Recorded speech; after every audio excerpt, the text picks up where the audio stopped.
apa kabar pemirsa TVR Parlemen dimanapun Anda berada, berjumpa lagi dalam program TVR 09. Bersama saya Alfat Rizky dan juga rekan saya. Dan tentunya bersama saya Elisa Purba. Pemirsa, seperti biasa dalam 30 menit ke depan kami akan menyajikan kepada Anda sejumlah berita nasional. Khususnya dari sudut pandang DPR RI sebagai referensi Anda untuk memahami dinamika politik, hukum, ekonomi, sosial, dan budaya di Indonesia. Pemirsa TVR Parlemen, inilah TVR 09 selengkapnya.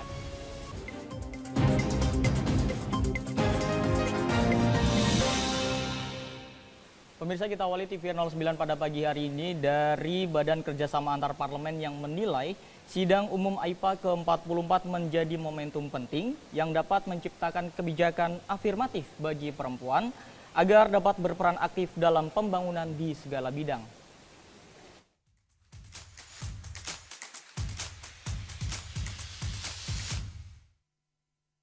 Dalam pembukaan sidang umum AIPA ke-44, Indonesia menyuarakan pentingnya isu perempuan dan kesetaraan gender dalam meningkatkan kesejahteraan seluruh masyarakat di kawasan negara ASEAN. Anggota Badan Kerjasama Antar Parlemen DPR RI Krisdayanti menyampaikan, sidang umum AIPA ke-44 merupakan momentum penting untuk menjadikan isu kesetaraan gender sebagai resolusi bersama. Hal ini bertujuan untuk menciptakan kebijakan afirmatif bagi para perempuan untuk berperan aktif dalam pembangunan di segala bidang, mengurangi kemiskinan, dan meningkatkan pertumbuhan ekonomi.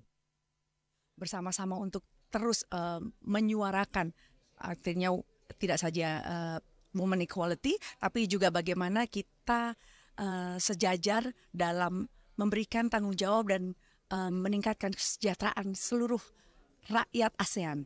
Jadi tadi sampaikan juga oleh Presiden Jokowi dan juga Ibu Puan Maharani bahwa kita tidak bicara tentang kita bicara tentang bagaimana we solidarity and stronger together, strengthening together. Jadi kita bicara bahwa bersyukur bahwa Indonesia bisa menjadi tuan rumah untuk AIPA ke-44 tahun ini. Jadi bersama-sama di assembly dengan isu yang lain, tapi kegiatan bilateral dan juga membahas isu-isu yang sangat penting dan krusial akan kita suarakan. Lebih lanjut, Krisdayanti berharap melalui partisipasi perempuan dalam pengambilan keputusan di parlemen, dapat mewujudkan parlemen yang lebih transparan. Selain itu, dengan bergabungnya Timor Leste menjadi keanggotaan ASEAN, diharapkan dapat meningkatkan kepercayaan dan hubungan bagi negara-negara di kawasan ASEAN. Halim dan Bondan, TVR Parlemen, melaporkan.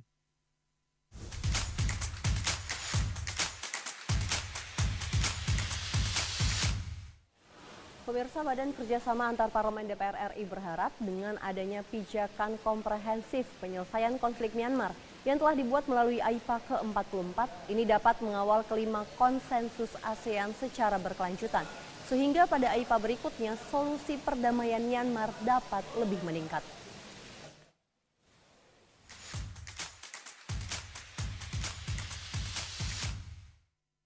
DPR RI melalui Badan Kerjasama Antar Parlemen atau BKSAP ikut berperan aktif dalam membantu penyelesaian permasalahan demokrasi di Myanmar. Dalam sidang umum ASEAN Interparliamentary Assembly atau SIUM AIPA ke-44, DPR mendorong implementasi 5 konsensus ASEAN untuk perdamaian Myanmar.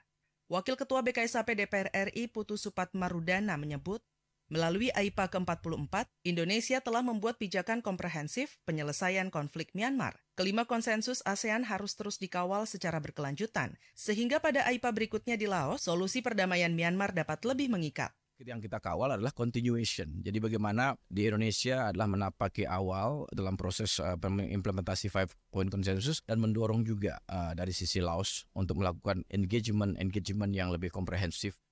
Lebih lanjut, dalam pidato pembukaan SIUM AIPA, Ketua DPR RI Puan Maharani mengajak seluruh parlemen negara ASEAN untuk lebih solid dan menjaga perdamaian di negara ASEAN untuk mewujudkan ASEAN sebagai epicentrum pertumbuhan ekonomi dunia. Dinamika perkembangan geopolitik di masa depan akan semakin kompleks dan menimbulkan berbagai keadaan normal baru atau new normal. Untuk menghadapi hal ini, saya mengajak kita untuk lebih solid mencari persamaan di antara negara-negara ASEAN dan berupaya memperkecil perbedaan. Marilah kita bekerja sama menjaga Asia Tenggara yang kondusif untuk mewujudkan kehidupan masyarakatnya yang tentram, maju dan sejahtera. ASEAN kuat karena bersatu, ASEAN bersatu karena kuat. Dari Jakarta, Tim Liputan TVR Parlemen melaporkan.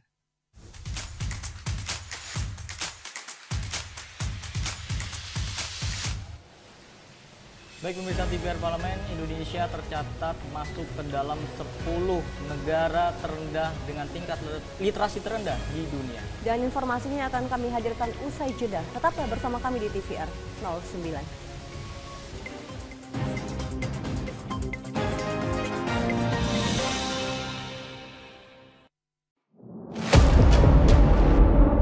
Sini ditambang. Konflik yang terjadi, Sini tidak mengizinkan. masalah yang tersisihkan menjadi kesenjangan sosial. Ya namanya rakyat kecil gak bisa apa-apa, mau komplain juga gak didengar. Sebab apa? Itu menyangkut isi perut kami semua. Bagaimana memutus keterbatasan untuk didengar? Jadi kalau misalnya masyarakat sudah merasa tidak lagi ada yang memperjuangkan aspirasinya, maka masyarakat memang sangat berhak untuk meminta dewan yang mewakili mereka di parlemen. Kami menyusuri batas-batas peristiwa, mengurai berbagai polemik yang terjadi, meluruhkan suara-suara marginal, menjadi nyata dalam setiap aspirasi, melaksanakan tugasnya sebagai wakil rakyat. Saksikan Aksi Dewan setiap hari Senin dan Rabu pukul 10.30 waktu Indonesia Barat hanya di TVR Parlemen.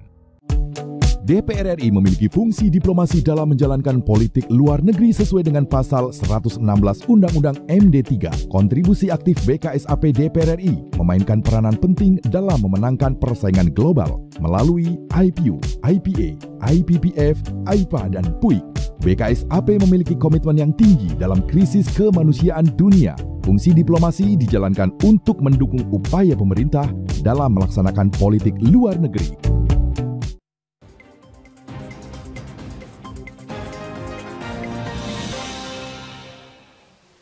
Anda kembali bersama kami di TVR 09. Ya pemirsa, sebagai upaya untuk meningkatkan literasi dan minat baca masyarakat, Komisi 10 DPR RI mendorong adanya perbaikan yang komprehensif, mulai dari peningkatan kualitas sumber daya manusia hingga penambahan pustakawan yang saat ini dinilai masih minim.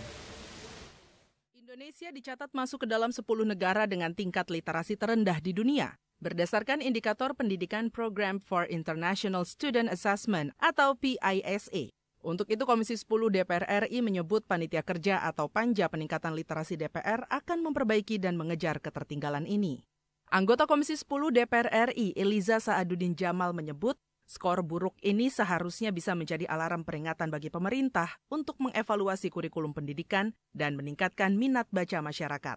Eliza mengaku prihatin pasalnya skor tersebut sangat rendah jika dibandingkan dengan jumlah penduduk Indonesia. Untuk itu diperlukan perbaikan yang komprehensif mulai dari peningkatan kualitas sumber daya manusia hingga penambahan pustakawan yang dinilai masih sangat minim. Kualitas para pustakawan juga perlu diperhatikan untuk dapat memberi dampak peningkatan literasi dan minat baca masyarakat baik di sekolah maupun di desa-desa.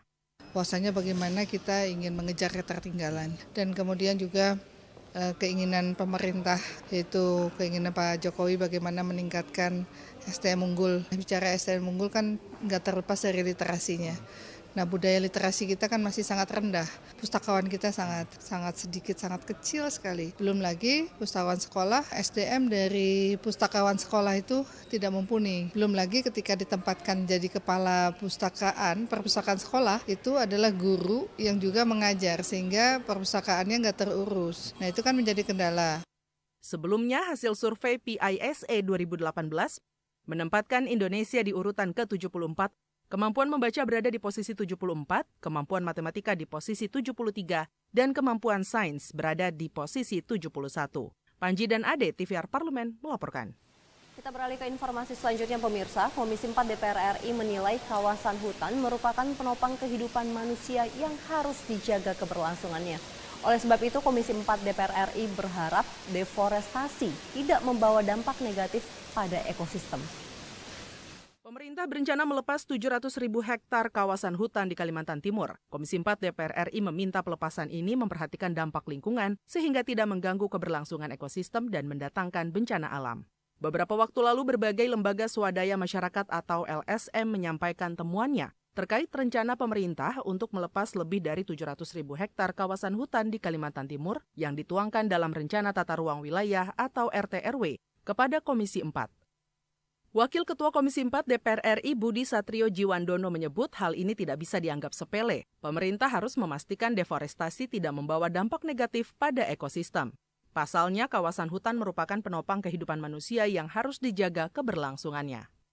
Banyak yang bertanya-tanya apakah ini cara untuk dalam tanda kutip ya memutihkan mungkin tambang-tambang atau perkebunan sawit yang selama ini juga menjadi tanda tanya rakyat selama ini karena berdasarkan data dan pemerintah juga menjadi concern juga ada lebih dari 3 juta hektar kelapa sawit yang tidak jelas statusnya. Nah ini kita tidak mau ini menjadi cara atau RT-RW yang sebenarnya ditujukan untuk melihat kondisi real masyarakat yang ada atau memecahkan mungkin permasalahan-permasalahan terhadap hak atas tanah rakyat ini menjadi tunggangan ya bagi pihak-pihak yang ingin mencari jalan singkat, jalan pintas untuk mendapatkan keuntungan ekonomi tertentu.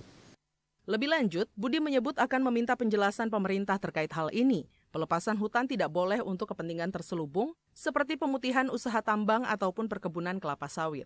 Meski pembangunan ekonomi harus terus berjalan, Budi meminta pemerintah serius memperhatikan keberlanjutan ekosistem. Tim Liputan TVR Parlemen melaporkan. Ya pemirsa, dalam upaya percepatan pembangunan yang berkeadilan dapat dirasakan ke setiap daerah, Badan Anggaran DPR RI menilai pemerintah perlu membuat kebijakan khusus yang mengarah pada pengembangan infrastruktur dan sektor ekonomi prioritas. Indonesia telah berhasil naik 1 tingkat menjadi negara berpendapat menengah atas pada Juni 2023. Namun hal tersebut berbanding terbalik dengan naiknya angka kemiskinan. Berdasarkan data Badan Pusat Statistik pada bulan Maret 2023, jumlah kemiskinan naik menjadi 2,78%.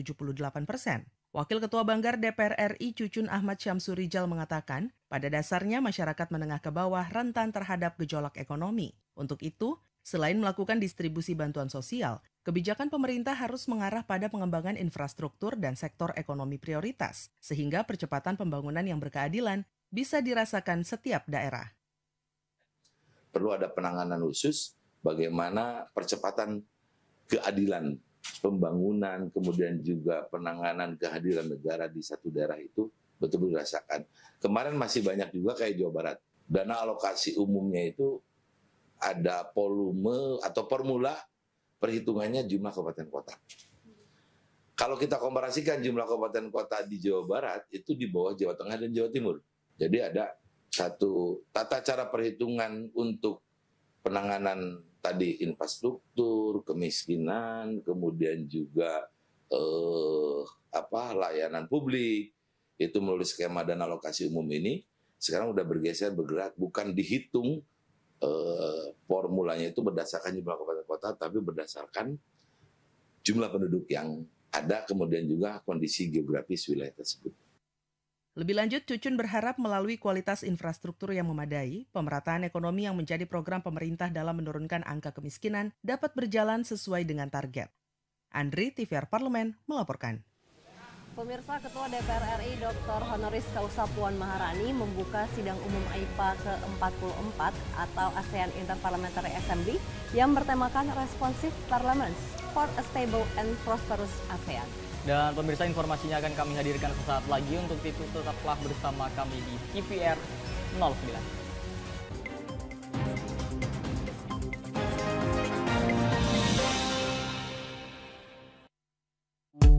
DPR RI memiliki fungsi diplomasi dalam menjalankan politik luar negeri sesuai dengan pasal 116 Undang-Undang MD 3. Kontribusi aktif BKSAP DPR RI memainkan peranan penting dalam memenangkan persaingan global melalui IPU, IPA, IPPF, AIPA, dan PUIK.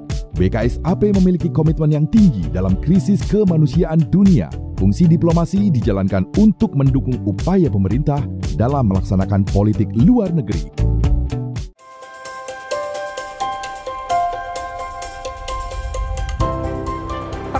Dalam sejarah Indonesia, tahun 2024 kita mengadakan pemilu serentak, legislatif dan eksekutif baik di tingkat pusat maupun daerah. Catat waktunya, Rabu 14 Februari 2024. Untuk pemilihan legislatif, Anda akan memilih anggota DPD, anggota DPR, anggota DPRD Provinsi, dan anggota DPRD Kabupaten atau Kota.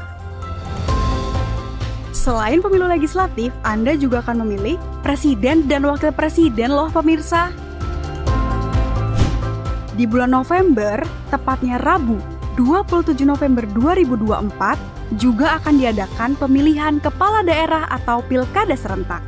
Dalam pilkada nanti, Anda akan memilih gubernur dan wakil gubernur, bupati dan wakil bupati, serta wali kota dan wakil wali kota. Nah, pemirsa sudah tahu kan waktunya? Kini saatnya Anda untuk mempersiapkan diri. Kenali calon-calon wakil rakyat dan pemimpin Anda dengan baik.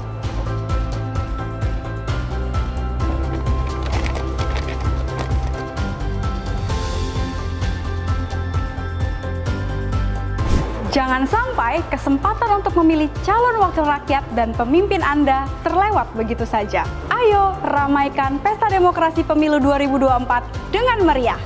Demi masa depan bangsa Indonesia.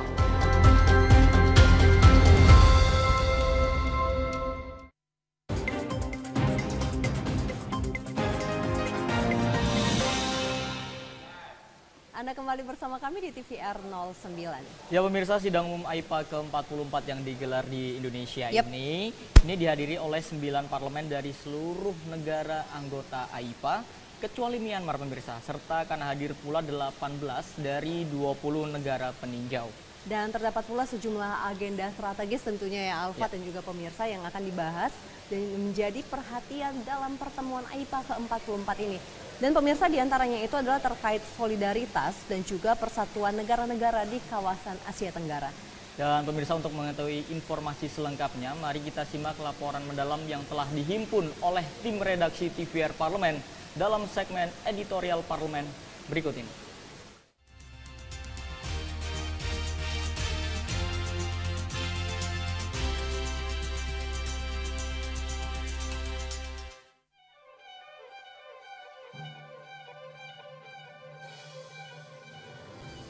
Sidang Umum ASEAN Interparliamentary Assembly ke-44 yang digelar di Jakarta telah resmi dibuka.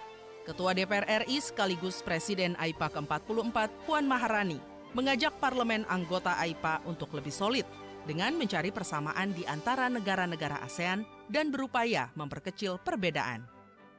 Sidang Umum AIPA ke-44 sudah dimulai sejak tanggal 5 Agustus 2023 dan secara resmi dibuka Senin 7 Agustus 2023 oleh Presiden Joko Widodo di Hotel Fairmont, Senayan, Jakarta Pusat. Pembukaan Sidang Umum AIPA ke-44 dimeriahkan oleh pertunjukan seni dan budaya, termasuk tari-tarian tradisional. Event bergengsi di ASEAN ini dibuka dengan ditandai pemencetan tombol oleh Presiden Jokowi, Ketua DPR Puan Maharani, dan Sekjen AIPA Siti Rozai Merianti Dato Haji Abdul Rahman. Sebagai tuan rumah, DPR RI mengusung tema Responsive Parliaments for a Stable and Prosperous dalam Sidang Umum AIPA ke-44. Total delegasi yang hadir sebanyak 605 orang terdiri dari ketua dan anggota delegasi anggota AIPA. Kecuali Myanmar, Sekretaris Jenderal AIPA, 18 negara observer dan tamu, serta 10 organisasi internasional. Dalam Sidang Umum AIPA ke-44 ini akan dibahas sejumlah isu strategis bersama Komisi Politik, Komisi Ekonomi, Komisi Sosial, Komisi Organisasi, Komisi Perempuan, serta Komisi Pemuda. Puan Maharani menekankan dinamika perkembangan geopolitik di masa depan akan semakin kompleks dan menimbulkan berbagai keadaan normal baru. Untuk menghadapi hal ini, ia mengajak negara-negara ASEAN untuk lebih solid dan bersatu. Kerjasama antar negara akan sangat membantu apabila kerjasama tersebut dapat memberikan manfaat nyata. Sidang Umum AIPA ke-44 menjadi kesempatan bagi parlemen di Asia Tenggara untuk dapat memperkuat komitmen dalam merespon berbagai tantangan dan permasalahan global dan regional. AIPA sebagai stakeholder yang mewakili perspektif rakyat yang diwakili akan berorientasi pada aspirasi rakyat dalam merespon berbagai tantangan serta permasalahan global dan regional. Aspirasi rakyat adalah mengenai pemenuhan hidup yang aman, tentram, sejahtera, sehat, berkeadapan, dan bersahabat. Hal ini sejalan dengan tema sidang umum AIPA ke-44, yaitu Responsive Parliament for a Stable and Prosperous ASEAN, yang merupakan komitmen kita bersama dalam ikut menciptakan perdamaian dan kesejahteraan di Asia Tenggara. AIPA harus dapat menemukan titik temu komitmen bersama di tengah perbedaan antar negara AIPA. Presiden Republik Indonesia Joko Widodo menekankan pentingnya stabilitas kawasan dan perdamaian dapat menjadi perhatian serius bagi seluruh negara anggota ASEAN. Ia berharap ke depan ASEAN dapat menjadi pusat perekonomian dunia melalui komitmen persatuan negara-negara ASEAN. Jika ASEAN solid, maka ASEAN dapat memainkan peran sentralnya dan ASEAN dapat terus relevan. Kita harus bersama-sama memperjuangkan kesejahteraan rakyat kita, kesejahteraan yang berkeadilan, dan bersyukur pertumbuhan ekonomi ASEAN tetap stabil. Oleh OECD, Asia Tenggara dianggap sebagai salah satu. Sidang umum AIPA juga turut menghadirkan agenda bersama parlemen negara-negara observer. Dialog antar anggota AIPA dengan negara observer dapat menjembatani dan membangun hubungan yang potensial dalam mengembangkan preventif diplomasi. Sidang umum AIPA ke-44 nantinya akan menghasilkan rekomendasi-rekomendasi yang mendukung tema dan sinergi antara pemerintah dan parlemen negara-negara ASEAN. Di akhir rangkaian sidang, negara anggota AIPA akan menyetujui komunike bersama atau joint communique yang memuat komitmen kuat parlemen untuk menjadi bagian dari solusi terhadap berbagai permasalahan global dan regional.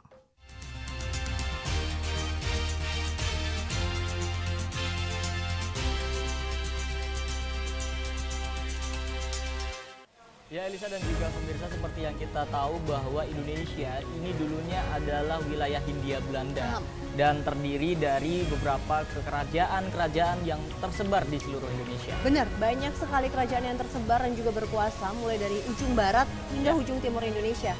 Nah, salah satunya ini Alfat juga pemirsa adalah Kerajaan Siak Sri Indrapura. Nah, seperti apa pemirsa liputan seputar Kerajaan Siak Sri Indrapura? Simak bersama kami di TVR 09 setelah ini.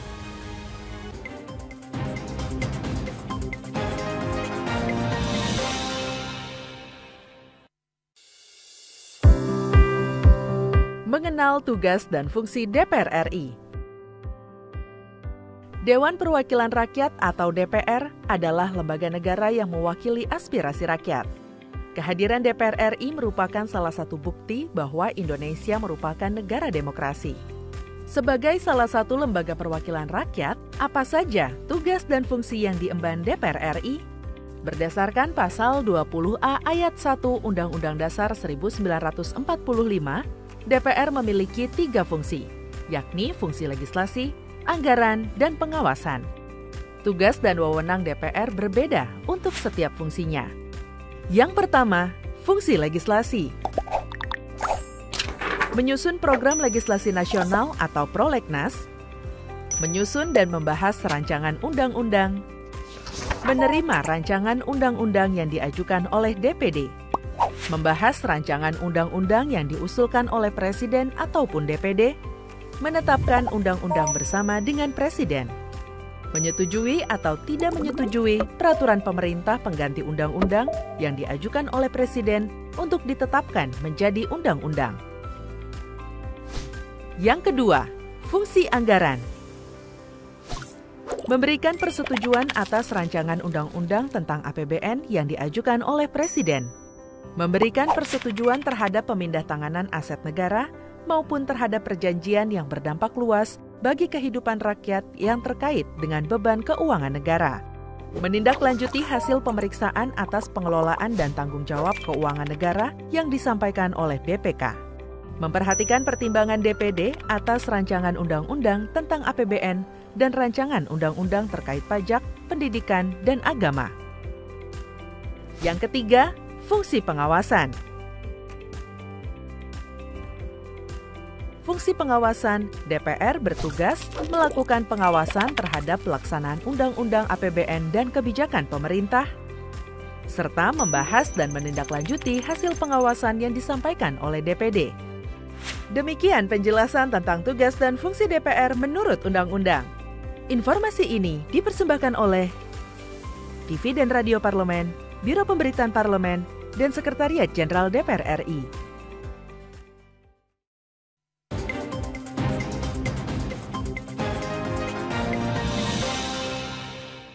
Anda kembali bersama kami di TVR 09. Ya pemirsa, seperti yang tadi sudah kami sampaikan bahwa kali ini kami akan mengajak Anda untuk berjalan-jalan ke salah satu kerajaan, yaitu Kerajaan Siak, di mana Kerajaan Siak Sri Indrapura ini merupakan salah satu kerajaan Melayu Islam yang terletak di wilayah Riau, Pulau Sumatera. Dan kerajaan ini juga menjadi salah satu kerajaan Melayu yang penting juga di daerah Kepulauan Riau dan juga Semenanjung Malaya.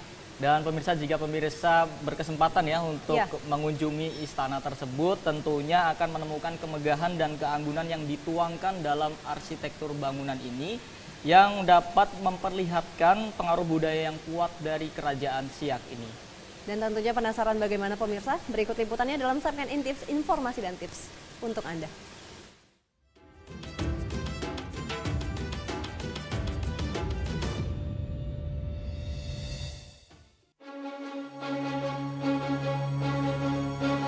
Pemirsa, jauh sebelum kita merdeka, wilayah Indonesia yang dulu disebut Hindia Belanda terdiri dari kerajaan-kerajaan yang memiliki daerah kekuasaannya masing-masing. Beberapa yang terkenal seperti Kerajaan Majapahit, Sriwijaya, dan masih banyak kerajaan besar lainnya. Letak geografis Hindia Belanda memang sangat strategis sebagai jalur perdagangan dunia. Kita juga tahu hasil bumi Nusantara ini juga sangat terkenal dan bernilai tinggi. Tak heran, banyak kerajaan besar yang berkuasa saat itu. Salah satunya berada di wilayah Riau, Pulau Sumatera, Kerajaan Siak Sri Indrapura. Kerajaan Melayu Islam ini didirikan pada awal abad ke-18 oleh Sultan Abdul Jalil Rahmat Shah I. Kerajaan ini menjadi salah satu kerajaan Melayu yang penting di Semenanjung Malaya dan Kepulauan Riau. Menjadi pusat perdagangan yang aktif dan terlibat dalam jaringan perdagangan regional. Tentu saja setelah Indonesia memproklamirkan kemerdekaannya, Kerajaan Siak akhirnya bergabung menjadi NKRI. Tapi karena kemegahannya dan perannya yang besar di daerah Riau kala itu, peninggalan Istana Kerajaan Siak Sri Indrapura masih berdiri kokoh dan bisa kita nikmati hingga kini. Ya, Istana Kerajaan Siak Sri Indrapura menjadi salah satu objek wisata sejarah di Provinsi Riau. Dibangun oleh Sultan Syarif Hasyim pada tahun 1889, kini istana yang dijuluki Istana Matahari Timur ini menjadi museum penyimpanan benda-benda Kerajaan Siak. Memasuki Istana Kerajaan Siak, diorama pertemuan Sultan Siak di lobi utama seolah menyambut pengunjung dan memperlihatkan kejayaan kerajaan ini. Peralatan makan kerajaan, peninggalan alat musik, pakaian kerajaan, dan peninggalan lainnya masih tersusun rapi. Arsitektur istana ini juga megah, menggabungkan gaya Melayu, Arab, dan Eropa. Dengan 2 lantai, tiap sudut bangunan dilengkapi pilar bulat dengan patung Garuda di atasnya. Pintu dan jendela istana juga dirancang dengan bentuk kubah serta dihiasi mozaik kaca. Sebagai kerajaan yang kaya, Kerajaan Siak Sri Indrapura memiliki pengaruh budaya yang kuat, terlihat dalam seni, bahasa, dan budaya Melayu yang masih dipelihara masyarakatnya hingga kini. Istana ini sangat mengagumkan karena sudah dibangun dari sekitar 130-an tahun yang lalu. Dan kita melihat kebersihannya sangat luar biasa, lalu kemudian manajemen pengelolaannya luar biasa. Dan bagi kami ini merupakan suatu yang rekomendasi agar kita ini jangan hanya berorientasi wisata yang internasional ya ke Eropa dan lain-lain, tetapi juga ternyata di dalam negeri banyak potensi wisata yang harus kita kembangkan. Bagi Anda yang ingin mengunjungi Istana Kerajaan Siak Sri Indrapura, cukup merogoh kocek sebesar Rp10.000 untuk orang dewasa dan Rp5.000 untuk anak-anak. Sangat terjangkau kan? Jangan lupa tetap perhatikan kebersihan ya saat mengunjungi istana ini.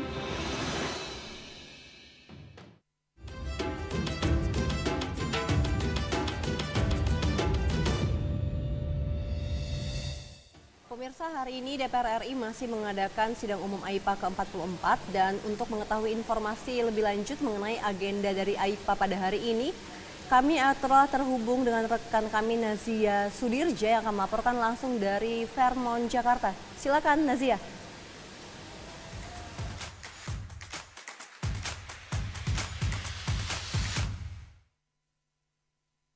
Baik pemirsa TVR Parlemen dimanapun Anda berada, saat ini saya akan melaporkan terkait dengan agenda dari sidang umum AIPA ke-44 yang akan berlangsung pada hari ini, yakni hari Selasa 8 Agustus 2023. Dan pada hari ini akan terdapat agenda yakni standing committee meetings yang diantaranya adalah terkait dari Komite Urusan Politik, Ekonomi Sosial dan juga Organisasi.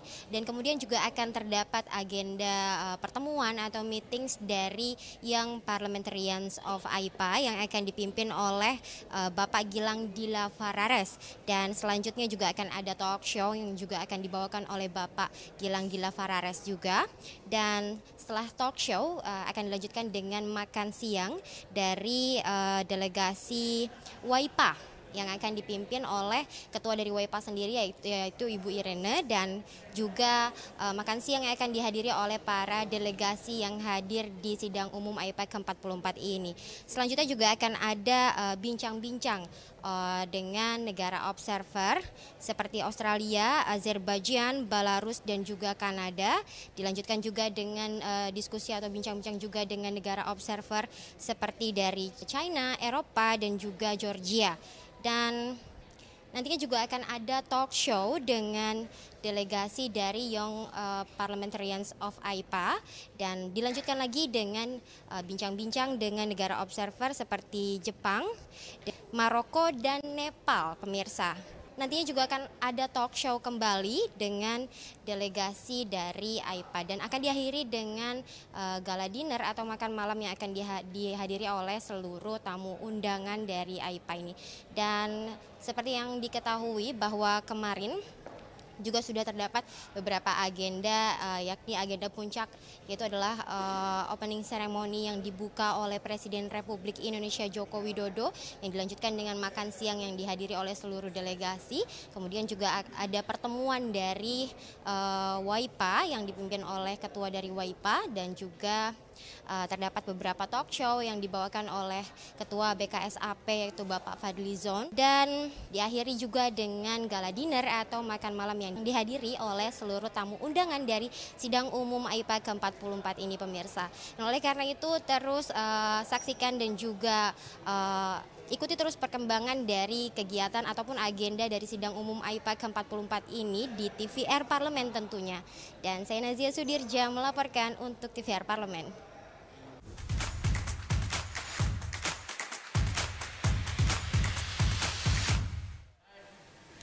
Baik, terima kasih rekan Nazia atas laporannya, dan pemirsa, setelah ini sejumlah agenda dan program DPR RI lainnya tetap Anda saksikan di TVR Parlemen melalui tvr.dpr.go.id dan sejumlah media sosial dari TVR Parlemen. Dan pemirsa TVR Parlemen, segmen tadi sekaligus menutup perjumpaan kita pada pagi hari ini. Dan kami segenap kru TVR Parlemen yang bertugas tentunya mengucapkan terima kasih telah menyaksikan TVR 09 pagi ini.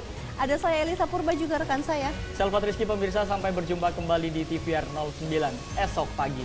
TVR Parlemen, referensi Indonesia.